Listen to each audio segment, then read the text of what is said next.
आप सभी को हनुमान जन्मोत्सव की बहुत बहुत शुभकामनाएं। प्रभु श्री राम के सबसे प्रिय भक्त बजरंगबली हनुमान जी का जन्म चैत्र मास के शुक्ल पक्ष की पूर्णिमा तिथि को दिन मंगलवार को हुआ था। आज हनुमान जन्मोत्सव है और इस दिन बजरंगबली की पूजा उपासना से न केवल सभी समस्याओं का अंत होता है, बल्कि मन चाहे फल की प्राप्ति भी होती है।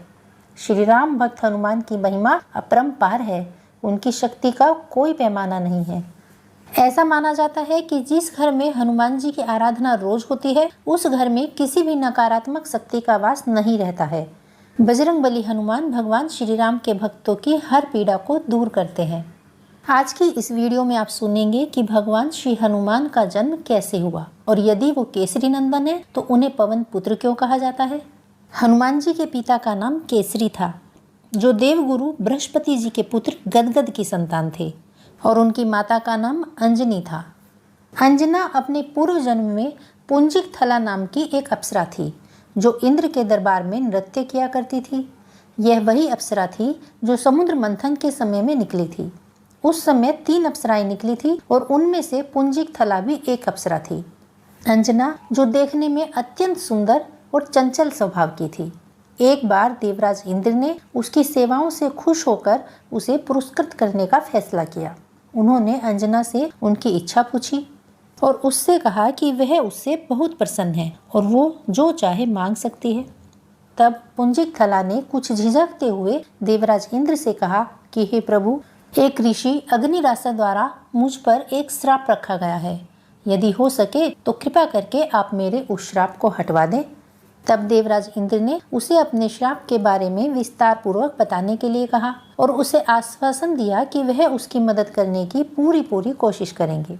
तब पुंजिक थला ने देवराज इंद्र को अपनी कहानी सुनानी शुरू की। पुंजिक थला ने कहा कि अपनी इस शानदार जीवन शैली से उबकर एक बार मैं मनोरंजन की तलाश में पृथ्वी लोक पर गई। मैं पृथ्वी के अजीब अजीब जीवों के साथ खेल रही थी और मनोरंजन की तलाश में जब मैं इधर उधर भटक रही थी तो मैंने देखा कि जंगल में एक बंदर ध्यान कर रहा है। मैं इस बंदर के बारे में कुछ जानती नहीं थी। उसे देखकर मुझे हंसी आ गई। मैंने उस बंदर का मजाक बनाया, क्योंकि वह कमल की तरह अपने हाथ और पैर जोड़कर बैठा था। उस बंदर को एक मानव ऋषि की मुद्रा में देखकर मैंने मजाक में उस पर कुछ फल और जल फेंक दिया। पहले तो उन ऋषि ने मेरी मूर्खता को नज़रअंदाज करने की कोशिश की, लेकिन अंत में उन्होंने अपना आपा खो दिया। जल्द ही उनके नेत्र खुल गए। उनके नेत्र क्रोध के मारे लाल हो रहे थे। वह कोई साधारण बंदर नहीं था, वह एक शक्तिशाली ऋषि थे, जिन्होंने अपनी तपस्या करने के लिए खुद को एक बंदर के रूप में प्रच्छन्न किया था और मेरी शरारत ने उनके ध्यान को भंग कर दिया था। तब अपनी गड़गड़ाहट भरी आवाज में उन्होंने कहा, हे युवा अप्सरा, तूने पाप किया है और अब तुझे इसके लिए दंडित किया जाना चाहिए।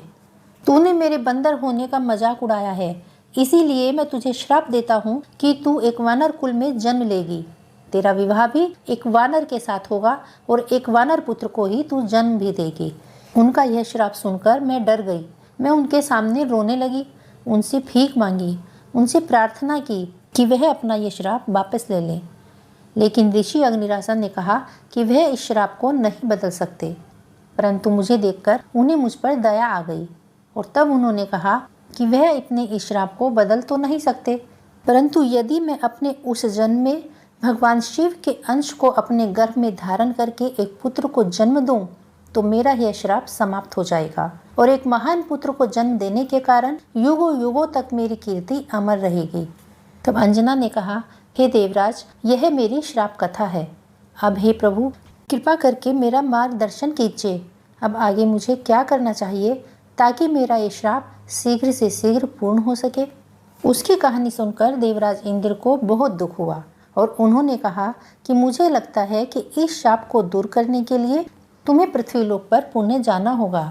तुम पृथ्वीलोक पर वानर कुल में जन्म लो, अपना जीवन जियो, शादी करो और जब तक भगवान शिव के अवतार को जन्म नहीं दे देती तब तक वहीं रहो।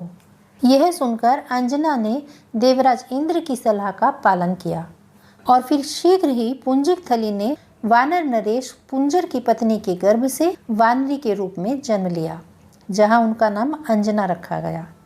विवाह योग्य होने पर उनके पिता ने अपनी सुंदर पुत्री का विवाह महान पराक्रमी कपि शिरोमणि वानर राज केसरी से कर दिया।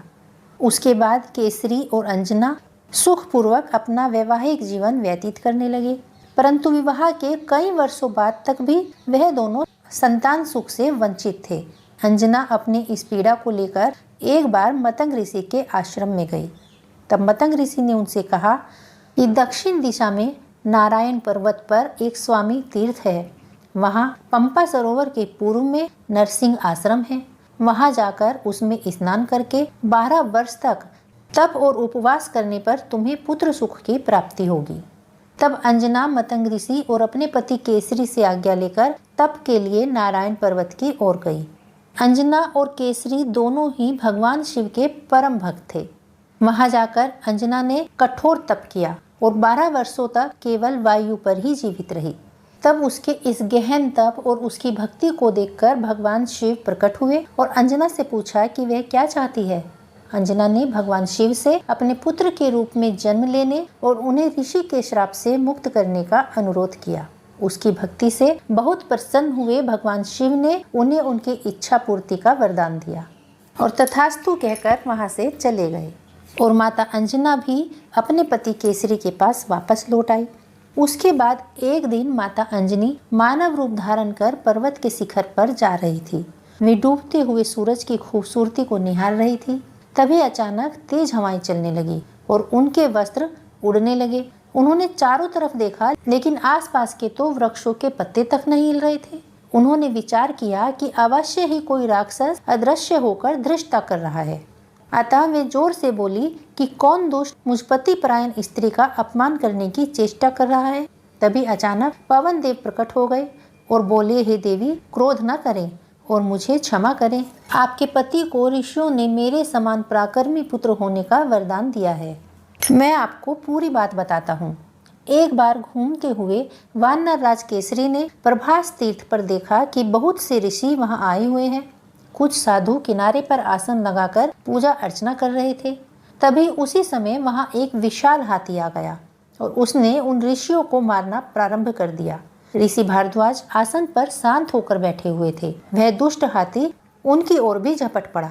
पास के पर्वत शिखर से केसरी ने हाथी को यूं उत्पात मचाते हुए देखा तो उन्होंने बलपूर्वक उस हाथी के बड़े बड़े दांत उखाड़ दिए और उसे मार डाला। हाथी के मारे जाने पर प्रसन्न होकर उन ऋषियों ने कहा कि हे वानर राज, वर मांगो। केसरी ने वरदान में मांगा, हे प्रभु, मुझे इच्छानुसार रूप धारण करने वाला, पवन के समान पराक्रमी तथा रुद्र के समान पुत्र प्रदान करें। और उन ऋषियों ने तथास्तु कहा और वे वहां से चले गए। उन्हीं महात्माओं के वचनों से विवश होकर मैंने आपके शरीर का स्पर्श किया है। भगवान रुद्र मेरे स्पर्श द्वारा आपके कर्म मार्ग से आपके शरीर में प्रविष्ट हुए हैं। वही आपके पुत्र रूप में प्रकट होंगे और उनके अंश से आपको एक महातेजस्वी पुत्र प्राप्त होगा। वानर राज केसरी के क्षेत्र में भगवान रुद्र स्वयं अवतार धारण करेंगे। यह सुनकर माता अंजना बहुत प्रसन्न हुई और फिर उचित समय आने पर उनके घर एक पुत्र का जन्म हुआ। केसरी और अंजना अपने उस वानर मुख वाले बच्चे को देखकर बहुत खुश हुए और उन्हें अंजना के पुत्र के रूप में अंजनेय के नाम से नामित किया गया। हनुमान बहुत ही बुद्धिमान, व्याकरण और संगीत में पारंगत थे। माता अंजना और पिता केसरी ने बहुत प्रेम से उनका नाम मारुति रखा और क्योंकि पवन देव के स्पर्श के कारण ही माता अंजना ने गर्भ धारण किया था, इसलिए इन्हें पवन पुत्र के नाम से भी जाना जाता है और जो बड़े होकर भगवान श्री राम के सबसे प्रिय भक्त के रूप में जाने गए। और प्रभु श्री राम के वरदान के अनुसार जब तक इस पृथ्वी पर राम का नाम रहेगा, उनकी याद और उनकी पूजा की जाती रहेगी, तब तक हनुमान इस पृथ्वी पर गुप्त रूप से जीवित रहेंगे। तो यह थी भगवान हनुमान के जन्म की पूरी कहानी। और अब आपको बताती हूँ कि मारुति का नाम हनुमान कैसे पड़ा। जब मारुति एक बहुत छोटे बच्चे ही थे, तब एक दिन माता अंजना हनुमान को सुलाकर बाहर निकली, परंतु हनुमान उनके जाने के बाद शीघ्र ही उठ गए और उठते ही उन्हें बहुत जोर से भूख लगने लगी। उन्होंने अपने चारों ओर देखा, अपनी माँ की तलाश शुरू कर दी। जब कक्ष में उन्हें अपनी माता कहीं दिखाई नहीं दी तो उन्होंने खिड़की से बाहर आकाश की ओर झांका। और उन्होंने आकाश में एक चमकीला लाल रंग का सूरज देखा और उसे देखकर उन्हें अपनी माँ के वचन याद आए कि जब भी तुम्हें भूख लगे तो उगते सूरज के समान लाल और पक्के फल खा लेना। और अपने बाल रूप में हनुमान जी ने उस चमकते सूरज को एक स्वादिष्ट लाल फल समझा और उसे खाने के लिए उसकी ओर उछल पड़े। हनुमान जी एक दिव्य संतान थे और अंजना और केसरी से पैदा होने के कारण उनकी जादुई शक्तियां भी उन्हें विरासत में मिली थी और इस वजह से उन्होंने हवा की गति से आकाश की ओर छलांग लगाई और सूर्य की भीषण गर्मी का भी उन पर कोई प्रभाव नहीं पड़ा। उन्होंने सूरज को पकड़ लिया और सेव समझकर उसे अपने मुंह में रख लिया। यह सूर्य ग्रहण का दिन था और उस दिन राहु भी सूर्य को धारण करने के लिए वहीं आ रहा था।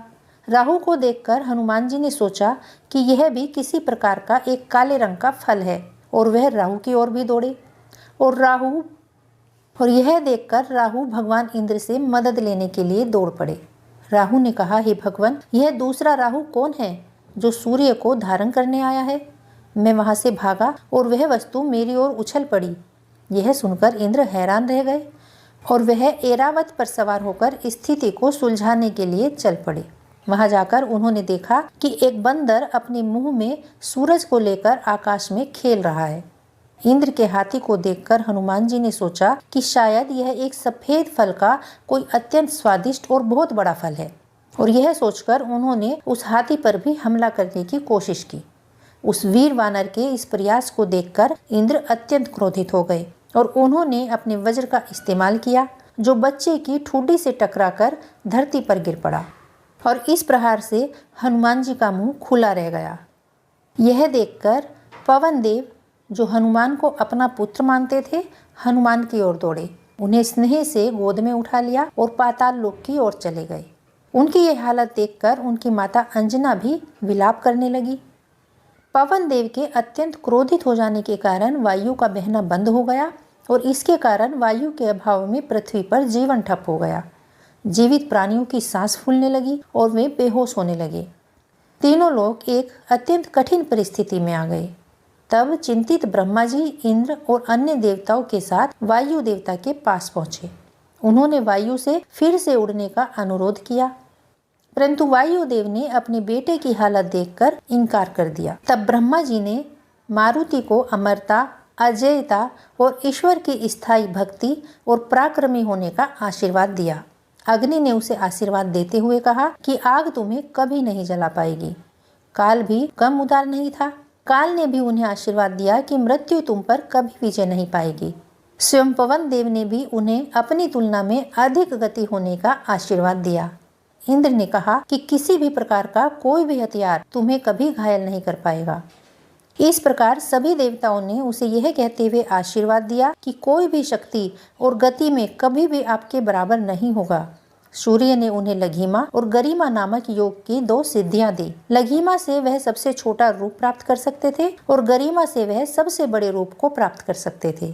और क्योंकि इंद्र के वज्र के परिणाम स्वरूप मारुति की ठोडी यानी कि हनु टूट गई थी, इसलिए उन्हें हनुमान के रूप में जाना जाने लगा।